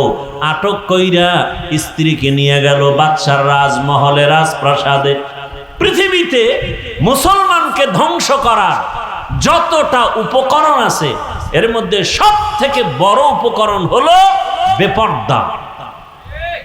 কি বেপর্দা? অর্ধুলঙ্গ উলঙ্গ নারীদের নাচ গান, অবাধে চলাফেরা, এতে মুমিনের ঈমান ধ্বংস হয়ে যায়। আল্লাহ হেদায়েত দান করুন। পর্দার ওয়াজই তো নাই। পর্দার ওয়াজ করবে কি? আমি যদি বেপর্দায় মহিলাগুলো নিয়ে একসাথে এক টেবিলে বসি, তাহলে পর্দার ওয়াজ কি আমার জবানে আসবে? কথা বলেন, আসবে? আমি মাওলানা, আমি মুফতি, আমি মুহাদ্দিস, আমি বড় হুজুর, আমি যদি মহিলাদেরকে বেপর্দায় এক টেবিলে বসাই, তাহলে আমার জবানে কোনোদিন পর্দার বয়ান আসবে? আর আমার জবানে পর্দার বয়ান হলেও উম্মতের লাভ হবে না, কোনোদিন লাভ হবে না। এই নারীর বেপর্দা আমাদের ধ্বংসের কারণ। আল্লাহ হেদায়েত দান করুন। ওই উত্তরবঙ্গে একবার দেখছিলাম মহিলা মসজিদে উঠে বক্তব্য দিতেছে, কমিশনার না চেয়ারম্যান, বাস পাওয়ার পারে না, হুজুরগো নামাই দিয়ে সে নামাজটা পড়ায় দেয়। এমন অবস্থা, বড় কঠিন হালাত। তবে এটা ইতিহাস লেখা থাকবে যে বাংলাদেশের প্রধানমন্ত্রী কি এখন কথা বলেন, এটা একটা ইতিহাসের পাতায় লেখা থাকবে না? প্রধানমন্ত্রী পুরুষ। কারণ রসুলের সহিহ হাদিস, যেই দেশে বারবার নারী ক্ষমতার প্রধান হবে, তসবিহ ছিঁড়ে গেলে যেমন একটার পরে একটা দানা পড়তে থাকে, আসমান থেকে এরকম গজব একটার পর একটা আসতেই থাকবে। আল্লাহ আমার দেশকে হেফাজত করেন, আমার জাতিকে হেফাজত করেন। ভাইরা আমার, এবার ওই জালেম সুন্দরীকে নিছে। ইব্রাহিম নবী তো নবী মানুষ, আল্লাহওয়ালা মানুষ, আল্লাহর পেয়ারা বান্দারা বেশি একটু সরল হয়, মনের মধ্যে প্যাঁচ কম, চুপচাপ বসে আছে। নিয়ে গেল গোয়েন্দা বিভাগের লোকেরা জুলুম করে বিবিরে। আল্লাহ রেখে, আল্লাহ গো আমার বিবিরে নিয়ে গেল জালেম, কি করি, উপায় কি আমার? আল্লাহ কা ইব্রাহিম এখানে বসে থাক, অন্তর চক্ষু খুলে দিলাম, ওই জালেম যা করবে তুই এখানে বসে দেখবি। সুন্দরী রমণী দেখে ওই জালেম যখন হাত বাড়াইছে, সাথে সাথে হাত বাঁকা হয়ে গেছে। এভাবে 3 বার, আমি সংক্ষেপ করে যাচ্ছি। শেষ পর্যন্ত জিগা, এই তোমার ভিতরে এমন কি পাওয়ার যে আমি ব্যর্থ হয়ে গেলাম 3 বার, জবান বন্ধ। এবার বলে আমার মধ্যে কোনো পাওয়ার নাই, তবে এতটুকু বলা যায় আমি আল্লাহর পেয়ারা নবীর একজন স্ত্রী। কে সে নবী? বলে ইব্রাহিম নবী। তাই নাকি? বলে হ্যাঁ। এবার 2-3 বার আকাম কইরা যখন দেখে ব্যর্থ, এবার দিল নরম করে ইব্রাহিম নবীকে আনলেন, সম্মান করলেন। আর সন্তানাদি কি আছে ইব্রাহিম নবীর? কয় কোনো সন্তান নেই, বুড়া বয়স। এবার হাজেরা ছিলেন খাদেমা, তাকে ইব্রাহিম নবীর খেদমতের জন্য দিলেন। মা সারার মতামত নিয়ে এক পর্যায়ে বিবাহ হয়ে গেল। আল্লাহর কাছে ইব্রাহিম নবী নেককার সন্তানের দোয়া করলেন, রব্বি হাবলি মিনাস সলিহিন। কে দোয়া করলেন? ইব্রাহিম নবী। ও সন্তানের মা বাবারা, সন্তান মা বাবার কথা শুনে না আল্লাহর কাছে কয়দিন দোয়া করছেন? সন্তান দুনিয়াতে ভালো আশা করার জন্য ভালো মা ঘরে আনা দরকার ছিল। আপনি তো ভালো মা আনছেন না ডানা কাটা ভরি নিয়ে আসছেন? ভালো একটা মা ঘরে আনার পরে ওই মা বেপর্দা করে না, বেগানার নজর লাগায় না, আল্লাহর কাছে দোয়া করে, স্বামীও দোয়া করে। আল্লাহর কাছে যারা দোয়া করবেন নেককার সন্তানের জন্য আল্লাহ তাকে সন্তান দিবেন। 10টা সন্তান হলে কি লাভ হবে যদি মা বাবার অবাধ্য হয়? সন্তানের কারণে যদি মা বাবা জেলখানায় যেতে হয়, মা বাবা যদি সন্তানের অপরাধের কারণে সমাজে মুখ দেখাইতে না পারে, এমন সন্তান 10টা হওয়ার দরকার নাই। ইজ্জত বাঁচানোর জন্য এক সন্তান যথেষ্ট। আল্লাহর কাছে চাইতে হবে। ইব্রাহিম নবী বুড়া বয়সে দোয়া করলেন, হে আল্লাহ, একটা নেককার সন্তানের ব্যবস্থা করে দেন। আল্লাহ দোয়া কবুল করে সংবাদ দিয়ে দিলেন, ফাবাশশারনাহু বিগুলামিন হালিম। আমি একটা বিচক্ষণ ধৈর্য ধারণকারীদের অন্তর্ভুক্ত একটা সন্তানের সুসংবাদ দিলাম। মা হাজেরার গর্ভে আল্লাহ সন্তান দিলেন, নাম রাখলেন কি? ইসমাইল। ইব্রাহিম নবীর এই প্রথম সন্তান ইসমাইল, এরপরের সন্তান ইসহাক, ইসহাক নবীর সন্তান ইয়াকুব, ইয়াকুব নবীর সন্তান ইউসুফ আলাইহিস সালাম। কথা বুঝেননি? ইসমাইল নবীর বংশে কোনো নবী নাই, অথচ ইসহাকের বংশে নবী নবী নবী। কিন্তু ইসমাইলের বংশে আল্লাহ এক নবী পাঠাইলেন, আখিরি জামানার পয়গম্বর। এবার বুড়া বয়সে সন্তান পাইয়া ইব্রাহিম নবী খুশি নাকি বেজার? খুশি। এমন মায়া, বুড়া বয়সের সন্তানের প্রতি বড় মায়া। কিন্তু আমার আল্লাহর কঠিন পরীক্ষা। ও ইব্রাহিম, সন্তানের মায়ায় পড়িয়া আমার মায়া থেকে দূরে সরলে হবে না। বুঝতেছি তুমি কিন্তু দূরে যাইতেছ। পরীক্ষা শুরু হয়ে গেল। যেখানে বাইতুল্লাহ ওখানে ঘর নাই, জঙ্গল। নূহ নবীর প্লাবনে কিচ্ছু নাই, বাইতুল্লাহ সব শেষ। এখন আছে গাছপালা, জঙ্গল, পানি নাই, পশু পাখি নাই। ইব্রাহিম নবীকে বললেন, তোমার স্ত্রী হাজেরা ইসমাইলের নিয়ে ওখানে নির্বাসনে দাও। কেন টেন নাই? আল্লাহ অর্ডার করেছেন। কেন কেন নাই? নবী বলেন আলহামদুলিল্লাহ, আল্লাহ এটা বলছেন, মেনে নিলাম। বুঝে আসুক আর না আসুক, বর্তমান দুনিয়াতে এমনও কিছু আল্লাহর বান্দা আছে যারা যুক্তিতে না মিললে মানতে চায় না। আছে না নাই?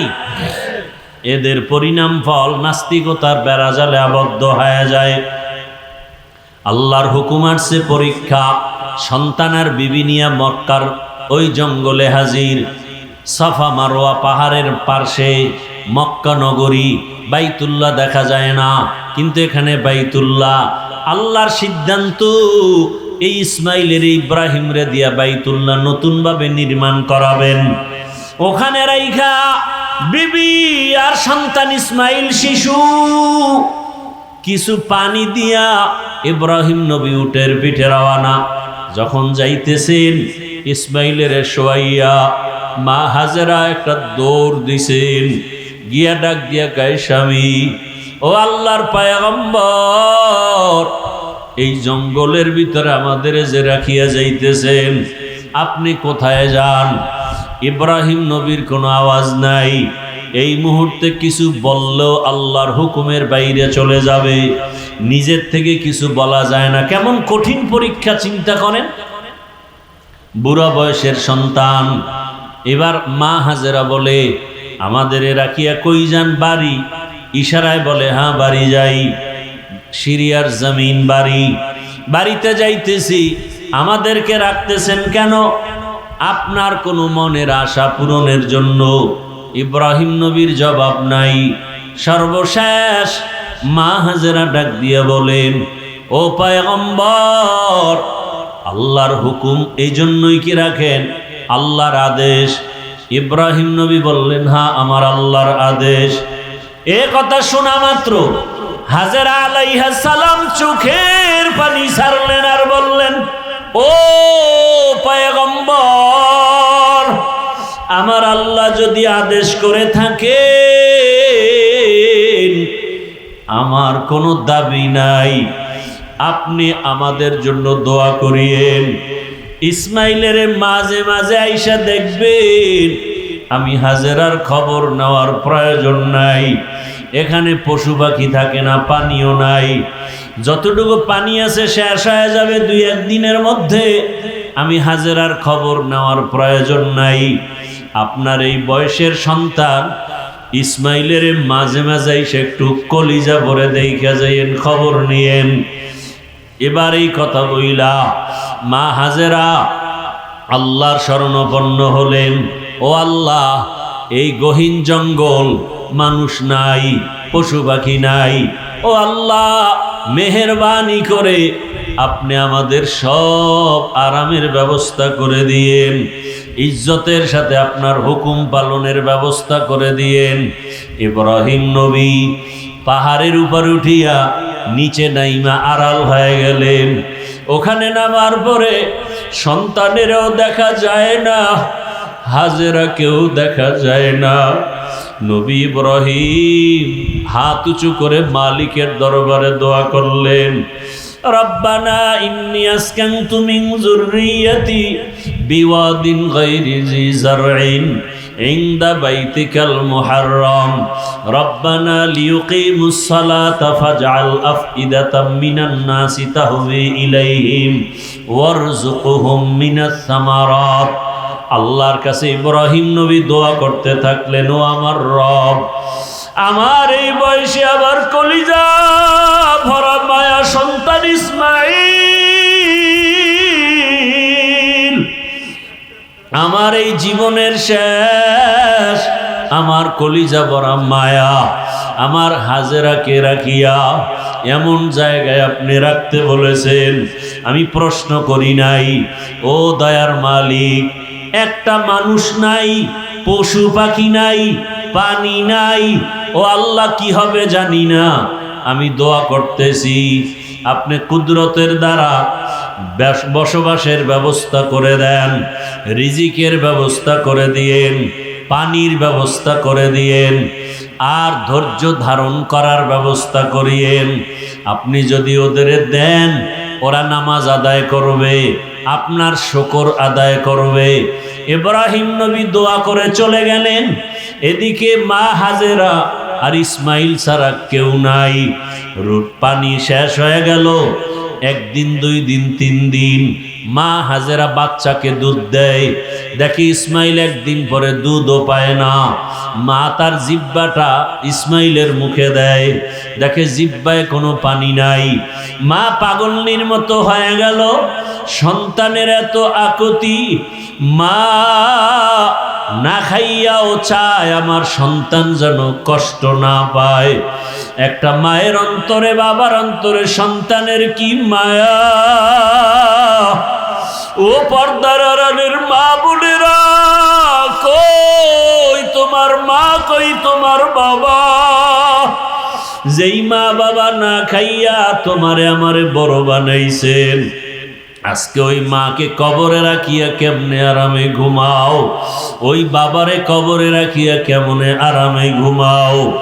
ওরে অনেকের সন্তান বিদেশ, মা এই যে কোরবানি আসতেছে, ওই সন্তানের চিন্তায় মা 1 টুকরা গোশত মুখে দেয় না, সবাই রে গোশত পাকাইয়া খাওয়ায়। কিন্তু মায়ের অন্তরে বড় ব্যথা, বড় দুঃখ, আমার সন্তান আমার কাছে নাই। আমার সন্তানটারে কাছে পাইলে আমি কলিজা ভরে খাওয়াইতাম। ওই সন্তানটারে দূরে রাইখা মা ভালো খানা মুখে দিতে পারে না। ও আমার যুবক বাবারা, আজকে যাদের মা বাবা বেঁচে আছে, এখনো ওই রত্ন হারাইও না। এই মা বাবা হারাইয়া গেলে আর পাইবার রে সন্তান। ওই মা বাবা তোমার জীবনের বড় ছায়া, দোয়া নিও। ওরে বাবার সাথে যদি গোপনে অন্যায় করো, দোয়া চাইও। বাবার কাছে গিয়া বলিও, বাবা আমারে মাফ করে দাও। ওরে বাবার কাছে যদি ক্ষমা চাইতে পারো, বাবার চোখের পানি ধরে রাখতে পারবে না। মায়ের কাছে গিয়া ক্ষমা চাইও, মায়ের কষ্ট দিও না রে বাবা। ওই মা বাবার চোখের পানি আরশে আজিমে চলে যাবে। ও যুবকেরা, এই বয়সে মায়ের কত কাঁদাইছো, বাবারে কত কাঁদাইছো, এখনো সময় আছে। পায়ে হাত রেখে বলি তওবা করো আর গুনাহ ছাড়ো। মা বাবার দোয়া নিয়ে সামনে আগাও। মায়ের কলিজা ফেটে যায়, ইসমাইলের মুখে পানি নাই, দুধও নাই, জিব্বা দেয় শুকায় দেয়। মা হাজেরা পাগলের মতো ডানে তাকায় বামে তাকায়, হঠাৎ তাকায় দেখে সফা পাহাড়ে পানির মতো দেখা যায়। মা হাজেরা দৌড় দিলেন, গিয়া দেখে সূর্যের একটু আলো পায়া বালুগুলো পানির মতো চিকচিক করে, আসলে পানি না। মা হাজেরা চোখের পানি ছেড়ে কাঁদেন, আবার ইসমাইলের দিকে নজর দেন, আবার মারোয়া পাহাড়ে দৌড়ায়।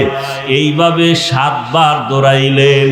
মা হাজেরা এমন ভাবে দৌড় দিছেন, আমার মালিকের কাছে এত মজা লাগছে।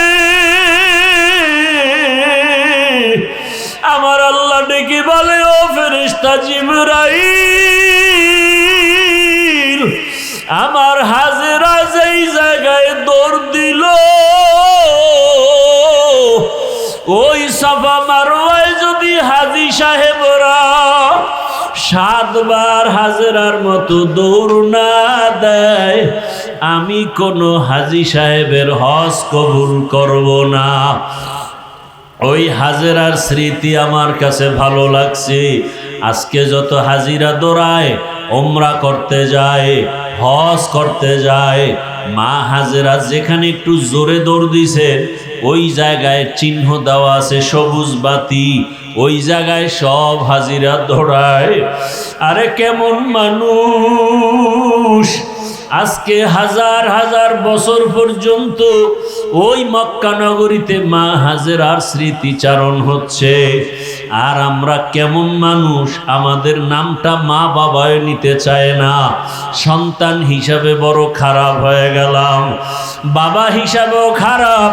ওরে এমন চরিত্র, সারা দিন রাত মোবাইল নিয়ে গুনাহ করি। আজকে আমাকে স্বামী হিসাবে স্ত্রীও ভালো জানে না, বাবা হিসাবে সন্তানও ভালো জানে না। মনে মনে ঘৃণা করে বাবায়, গুনাহ করে মোবাইলের দ্বারা। স্ত্রী ঘৃণা করে আমার স্বামী, গুনাহ করে মোবাইলের দ্বারা। আসলে তোমার দুনিয়াতে আমার মাওলা স্মরণ করবে দূরের কথা, আপন স্ত্রীর কাছেই তো ভালো হইতে পারলাম না। ও কপাল পোড়া মুসলমান, আপন সন্তানের কাছে ভালো বাবা হইতে পারল না, কপাল বড় খারাপ। ওরে আপন সন্তানের কাছে আদর্শ বাবা হইতে পারি নাই, আপন ছাত্রের কাছে আদর্শ শিক্ষক হইতে পারি নাই, আপন মুসল্লিদের কাছে আদর্শ ইমাম হতে পারি নাই, আপন স্ত্রীর কাছে আদর্শ স্বামী হতে পারি নাই। আমার কপাল এত খারাপ হয়ে গেল। ওরে আদর্শ বাবা হইয়া যদি কবরে যেতে পারতাম, কলিজা দিয়া সন্তান দোয়া করত। স্ত্রীর কাছে আদর্শ স্বামী যদি হতে পারতাম, আমার স্ত্রী কলিজা ভরে দোয়া করত। ছাত্রদের কাছে যদি আদর্শ শিক্ষক হতে পারতাম, ছাত্ররা কলিজা ভরে দোয়া করত। জনগণের কাছে যদি আদর্শ প্রতিনিধি হতে পারতাম, জনগণ মরিয়া গেল দোয়া করত। লোকটা বড় সৎ ছিল, কোনোদিন মিথ্যা বলে নাই, জনগণের ক্ষতি করে নাই। মানুষই হইতে পারলাম না। ও আল্লাহর বান্দারা, চক্ষু দুইটা বন্ধ করে চিন্তা করেন, আদর্শ বাবা কি হইতে পারছেন?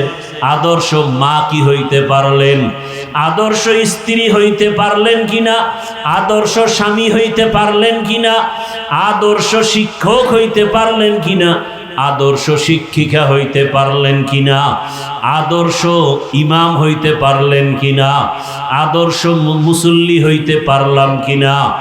নিজে নিজে চিন্তা করিয়া তারপরে মাওলার কবরের দিকে রওনা হয়ে যাই। কোন দিন মরণ হবে জানা নাই। মা হাজেরা দৌড়ায়, সন্তানের পেরেশানি, চোখে পানি। হঠাৎ করে গাইবি আওয়াজ, কে যেন ডাক দিছে হাজেরা, কে যেন আস্তে করে শব্দে আওয়াজ দেয় হাজেরা। মা হাজেরা কান সজাগ, কোথার থেকে ডাক আসতেছে জানা নাই। মা হাজেরা নজর করে দেখে আজকে যেখানে বাইতুল্লাহ আবার আল্লাহর ঘর, ওই বাইতুল্লাহ তখন ছিল না, নিশ্চিহ্ন। ওই জায়গার থেকে একটু আওয়াজ, মানুষের সুরাতে একজনে দাঁড়ায় দাঁড়ায় ডাকতেছে। তিনি ছিলেন জিবরাইল ফেরেশতা। মা হাজেরা দৌড়ায় আর কয় কে? বলে আবার ইসমাইল। আমি আবার ইসমাইলের জন্য পাগল, আপনি কি একটু সহযোগিতা করবেন? আমার মাওলা কি দেখে না? জিবরাইল আলাইহিস সালাম তার পাখা দিয়া বাড়ি মারলেন। ইসমাইল নবীর পায়ের গোড়ালি দিয়া পানির ফোয়ারা বের হয়ে গেল। মা হাজেরা পাথর দিয়া আটকাইয়া বললেন জমজম, হে পানি থাম থাম। ওই পানি আজও পর্যন্ত চলে। হাজার হাজার কোটি মিলিয়ন ট্রিলিয়ন বিলিয়ন লিটার পানি হাজি সাবরা নেয়, কমেও না বাড়েও না। নবীজিকে সাহাবায়ে কেরাম জিজ্ঞাসা করছিলেন, ইয়া রাসূলুল্লাহ, এই জমজম পানি বাড়েও না কমেও না, এত পানি হাজি সাবরা নেয়, এই জমজম কূপের নিচটা কোথায় লাগানো? নবী বলেন, এই জমজমের নিচের সম্পর্ক হাউজে কাউসারের সাথে লাগানো। এই জমজমের পানি বড় বরকতের পানি। এই পানি বসে পান করো বাধা নাই, দাঁড়ায় পান করো বাধা নাই। যে কোনো রোগের নিয়তে পান করো আর দোয়া করো, আল্লাহুম্মা ইন্না নাসআলুকা ইলমান নাফিআ ওয়া রিজকান ওয়াসিআ ওয়া শিফাআম মিন কুল্লি দা। পানি পান করলে মানুষের পিপাসা নিবারণ হয়, ক্ষুধা নিবারণ হয় না। জমজম পানি এমন বরকতের পানি, যেই পানি পান করলে শরীরের পিপাসা, পেটের ক্ষুধাও নিবারণ হয়ে যায়, শরীরে শক্তি পর্যন্ত বেড়ে যায়, দুর্বলতা কেটে যায়। এমন বরকতের পানি ইসমাইল নবীর কারণে আল্লাহ দান করলেন। মা হাজেরা পানি পান করলেন, বাচ্চাকেও পান করালেন, ক্ষুধা নিবারণ হয়ে গেল। ইসমাইল নবী আস্তে আস্তে বড় হইতে হইতে, কেউ বলে 14 বছর, কেউ বলেন 15 বছর বয়স যখন হয়, ইব্রাহিম নবীর উপরে আবার পরীক্ষা। স্বপ্নে দেখায়, ইব্রাহিম তোমার আদরের বস্তু আমার রাস্তায় কোরবানি করো। এইভাবে ইব্রাহিম নবী 3 দিন স্বপ্ন দেখলেন, 100 উট কোরবানি করলেন। সর্বশেষ যখন একই স্বপ্ন দেখলেন, ইব্রাহিম নবী বুঝতে পারলেন আমার কলিজার আপন ইসমাইল ছাড়া কেউ নাই। আল্লাহর হুকুম আসছে তাকে জবাই করার জন্য। আর দেরি নাই, এইবার ছুরি আর রশি নিয়া ইসমাইলের জবাই করার জন্য রওনা বাইতুল্লাহর কাছে। বহুদিন পরে ইসমাইলের এলাকায় এসে দেখেন, যে এলাকায় মানুষ নেই, জঙ্গল, ওই এলাকায় এখন মানুষের বসবাস, বাড়ি ঘর, মানুষ ফসলাদি করতেছে। ইসমাইল মাঠে খেলাধুলা করে। নবী তো চিনতে পারেন না, দেখে অন্য বাচ্চারাও খেলে। ইব্রাহিম নবী ডাক দিয়ে কয়, ও আমার এলাকার মানুষ, তোমরা জানোনি এখানে ইসমাইল নামের একটা সন্তান আছে, মায়ের ঘরে থাকে? বলে হ্যাঁ। ওর ঘরটা কোথায়? বলে ওই কিনারায়।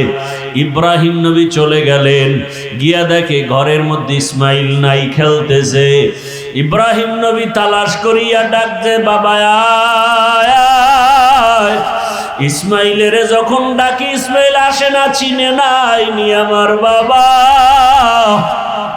ইসমাইলের নিয়ে ঘরে গিয়া দেখে হাজেরার কান্না, সন্তানের কান্না, বহু বছরের বিরহের বেদনা, কলিজা ভরা মোহাব্বতের কান্না। ইব্রাহিম নবী চিন্তা করলেন, ভালোবাসার কারণে আবার না জানি আল্লাহ বেজার হয়ে যায়।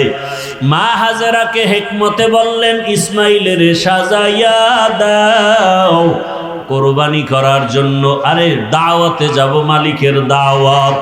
মা হাজেরা ভাবলেন দুনিয়ার কোনো মালিকের দাওয়াত, জবাই করার কথা বলেন নাই।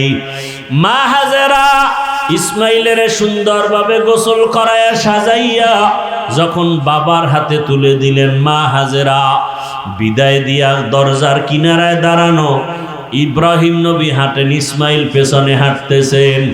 ইসমাইল নবী যাচ্ছেন বাবার সাথে দাওয়াতে। বাবা ইব্রাহিমের হাতে যে তরবারি ছুরি আছে ইসমাইল জানে না, হাজেরাও জানে না।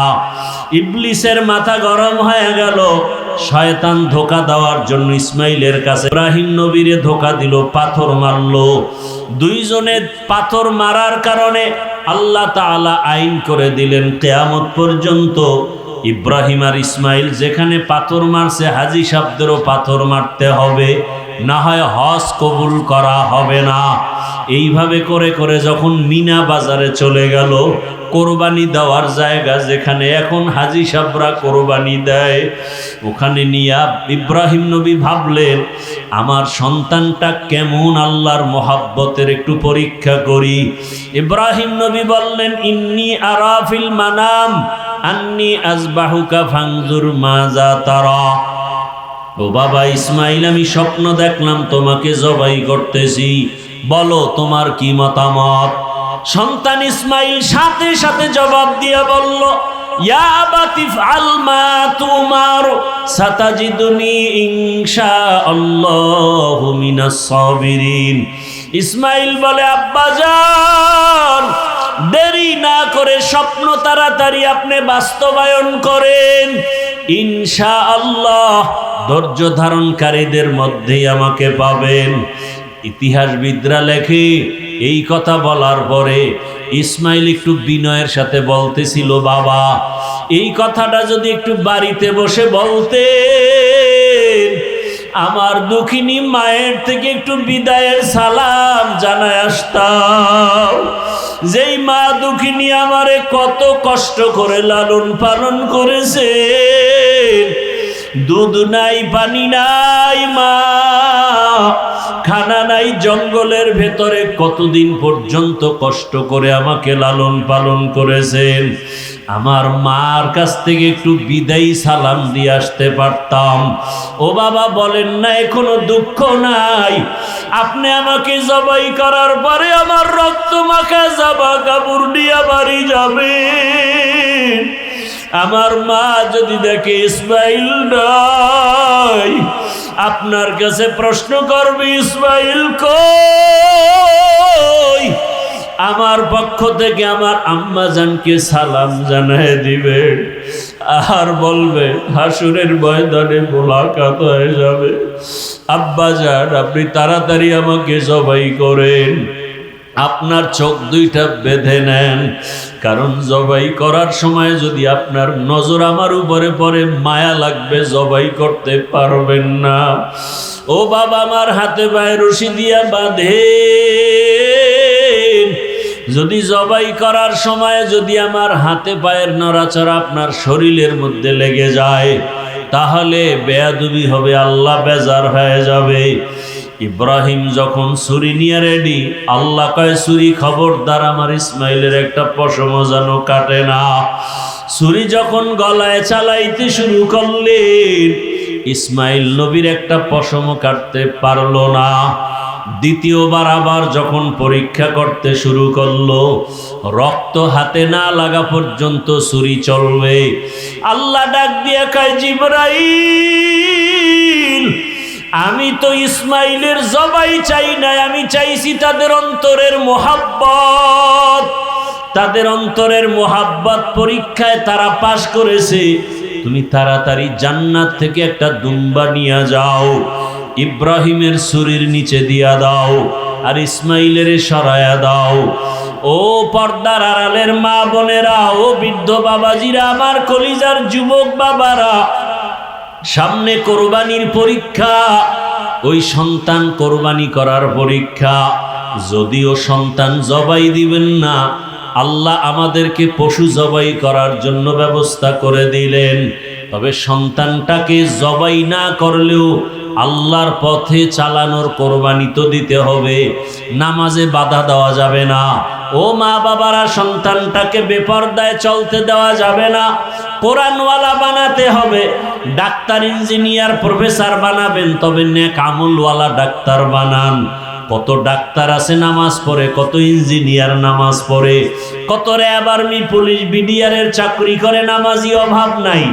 এমন একটা সন্তানকে আপনি চাকরিজীবী বানান, নামাজি চাকরিজীবী। নামাজ পড়বে, কোরআন পড়বে, মা বাবার জন্য দোয়া করবে। এতদিন যারা গুনার ভিতরে ছিলেন তওবা করেন।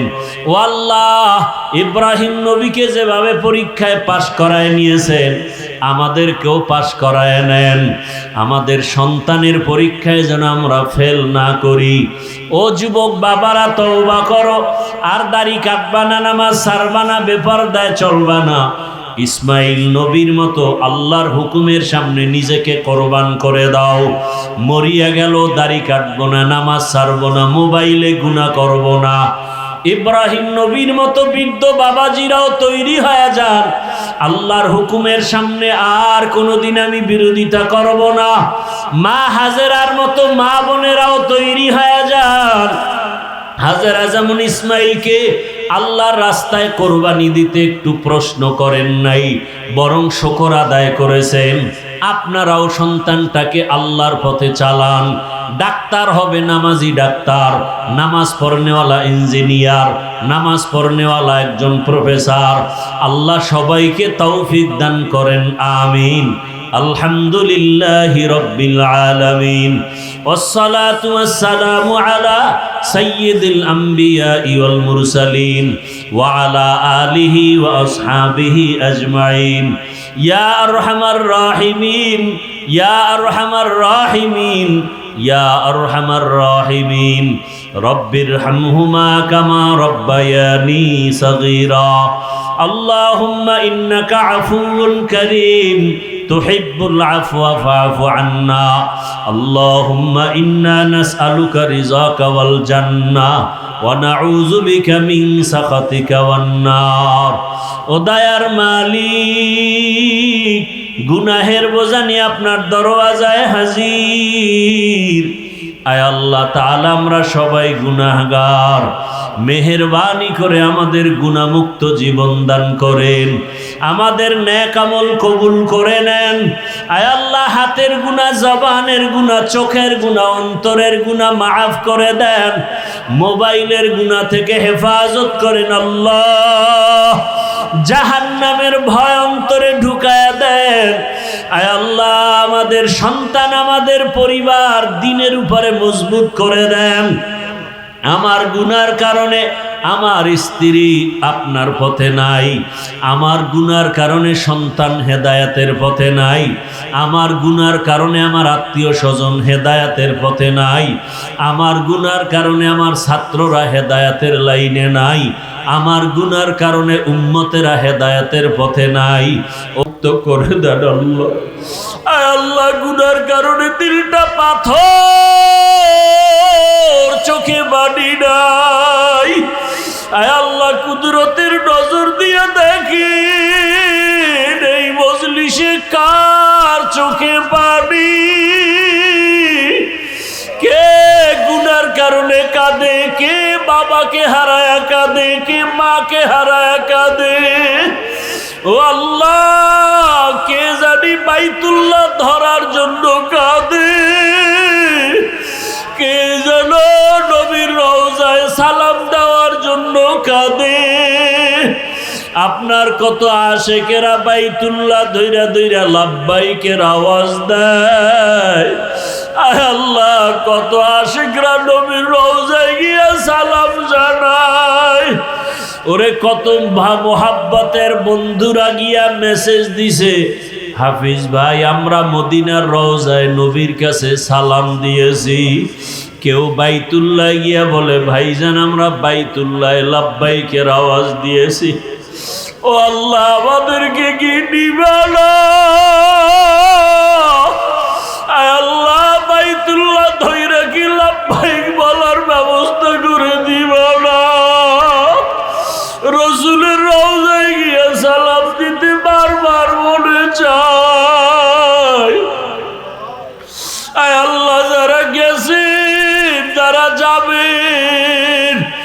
সবাইকে হজ্জে মাবরুর নসিব করেন। হাতের গুনাহ, জবানের গুনাহ, চোখের গুনাহ, অন্তরের গুনাহ, কানের গুনাহ থেকে হজকে কবুল করে নেন। আয় আল্লাহ, যারা যেতে পারি নাই, আয় আল্লাহ কুদরতের দ্বারা ব্যবস্থা করে দেন। ঘুমের মধ্যে রসুলের সাথে মোলাকাত করায় দেন। সর্বাবস্থায় অজুর সাথে থাকার তৌফিক দান করেন। অজু অবস্থায় ঘুমানোর তৌফিক দান করেন। আয় আল্লাহ, দরুদের আমল করতে করতে ঘুমানোর তৌফিক দান করেন। জিকিরের আমল করতে করতে ঘুমানোর তৌফিক দান করেন। 5 ওয়াক্ত নামাজ বা জামাত আদায়ের তৌফিক দান করেন। আয় আল্লাহ, মাদ্রাসা মসজিদ কবুল করে নেন। আয় আল্লাহ, ওস্তাদ ছাত্র কমিটি মুহিব্বিন মুতাল্লিকিনদের কবুল করে নেন। আয় আল্লাহ, অনেক ঋণের বোঝা মাথায়, কুদরতের দ্বারা ঋণ আদায়ের ব্যবস্থা করে দেন। সুন্নাতওয়ালা জীবন দান করেন। আয় আল্লাহ, গুনাহমুক্ত জীবন দান করেন। আমার মুরব্বী মা বাবা সবাইকে কবুল করে নেন। আমার কলিজার যুবকদের দিনের খাদেম বানায় দেন। আয় আল্লাহ, সারা দুনিয়াবাসীকে মাফ করে দেন। আয় আল্লাহ, প্রবাসে যারা হেফাজত করেন, বাংলাদেশ শান্তির দেশ বানায় দেন। ইসলামের জন্য, দেশের জন্য যারা জীবন দিল, মাফ করে দেন। এখনো যারা চেষ্টা করে, কবুল করে নেন। আয় আল্লাহ, ইসলামের ব্যানার নিয়ে যারা